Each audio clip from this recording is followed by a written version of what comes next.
امریکی ریاست کیلیفورنیا کے شہر لاس اینجلس میں جاری شدید آگ نے ہالی ووڈ اور اس کے ایوارڈ سیزن کو بری طرح متاثر کر دیا ہے۔ غیر ملکی میڈیا کے مطابق 2 مارچ کو ہونے والے آسکر ایوارڈز کی تقریب، جو عالمی فلم انڈسٹری کا سب سے بڑا ایونٹ ہے، تاریخ میں پہلی بار منسوخ ہو سکتی ہے۔ لاس اینجلس میں آگ کے باعث پہلے ہی کئی اہم تقریبات جیسے British academy of film and T V and art, AFI awards lunch اور کرٹکس چوائس ایوارڈز ملتوی کی جا چکی ہیں۔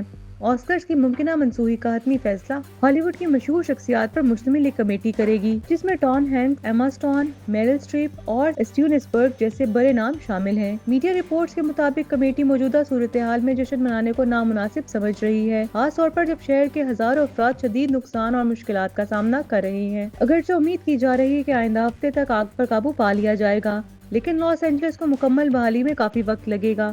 اس سانحے کے نتیجے میں اب تک 25 افراد ہلاک اور ہزاروں مکانات راکھ کا ڈھیر بن چکے ہیں۔ ہالی ووڈ کے کئی مشہور ستارے، جن میں پیرس ہلٹن، بلی کرسٹل اور مارکل ہیمل اور اینتھونی ہاپکنس بھی شامل ہیں، آگ سے متاثر ہوئے ہیں اور ان کے گھروں کو شدید نقصان پہنچا ہے۔ واضح رہے کہ 97ویں اکیڈمی ایوارڈز کی نامزدگیوں کا اعلان، جو پہلے 17 جنوری کو ہونا تھا، 19 جنوری تک ملتوی کر دیا گیا ہے۔ اگر آگ کی شدت برقرار رہی تو آسکر ایوارڈز کی تاریخ میں پہلی بار اس کی منسوخی ممکن ہو سکتی ہے۔